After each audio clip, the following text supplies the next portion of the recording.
નમસ્કાર દર્શક મિત્રો, @ગુજરાતમાં આપનું સ્વાગત છે। જૂનાગઢની વિસાવદર બેઠક એ રાજકીય સ્તરે વધુ મહત્વની છે, કારણ કે પૂર્વ મુખ્યમંત્રી કેશુભાઈ પટેલની આ પરંપરાગત બેઠક ગણાય છે અને હવે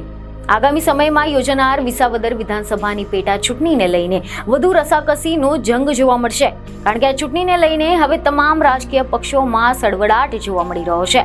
જેના અગાઉ જ આમ આદમી પાર્ટીએ પોતાના ઉમેદવારની જાહેરાત કરી નાખી છે, ત્યાં જ બીજી તરફ ભાજપ અને કોંગ્રેસ દ્વારા નાના કાર્યકર્તા સંમેલનો યોજીને આ ચૂંટણી જાહેર થાય તેની પહેલા જ પોતાના પક્ષમાં માહોલ ઉભો કરવાનો કાર્યક્રમ શરૂ કરી દેવામાં આવ્યો છે। જે અંતર્ગત એવા સમાચાર મળી રહ્યા છે કે ગઈકાલે વિસાવદર વિધાનસભાની પેટા ચૂંટણીને ધ્યાનમાં રાખીને કોંગ્રેસ દ્વારા વિસાવદર ખાતે કાર્યકર્તાઓનું એક સંમેલન યોજાયું હતું, જેમાં અખિલ ભારતીય કોંગ્રેસ કાર્ય સમિતિના જનરલ સેક્રેટરી ધીરજ ગુર્જરની ખાસ ઉપસ્થિતિ હતી। વિસાવદરની પેટા ચૂંટણી અને પક્ષના સંગઠનમાં થઈ રહેલા ફેરફારોને ધ્યાનમાં રાખીને પાર્ટીના કાર્યકરોને સજ્જ બનાવવા અને પૂરી તાકાતથી આ વિસાવદર વિધાનસભાની પેટા ચૂંટણી લડવા માટેની તૈયાર રહેવાની હાકલ કરી હતી અને આના ભાગરૂપે પ્રત્યેક કાર્યકરોને બૂથ લેવલથી લઈને પ્રત્યેક મતદાર સુધી પહોંચીને કોંગ્રેસ પાર્ટીના ઉમેદવારના સમર્થનમાં પ્રચાર કરવામાં લાગી જવાની હાકલ કરી હતી। આ સંમેલનમાં પ્રદેશ કોંગ્રેસના નેતાઓ પણ ખાસ ઉપસ્થિત રહ્યા હતા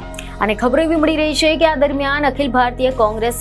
કાર્ય સમિતિના જનરલ સેક્રેટરી ધીરજ ગુર્જરે વિસાવદર બેઠકની પેટા ચૂંટણી અને ત્યારબાદ વર્ષ 2027ની ગુજરાત વિધાનસભાની ચૂંટણીમાં કોંગ્રેસ પાર્ટી જીતીને ગુજરાતમાં ફરી એક વખત કોંગ્રેસના રાજનો સૂર્યોદય કરશે તેવો ભરોસો વ્યક્ત કર્યો હતો, જેની શરૂઆત વિસાવદર વિધાનસભાની પેટા ચૂંટણી જીતીને કોંગ્રેસ કરવા જઈ રહી છે, આવો આશાવાદ ધીરજ ગુર્જરે વ્યક્ત કર્યો હતો। બીજને ખબર સાથે ફરી મળીશું। ધન્યવાદ।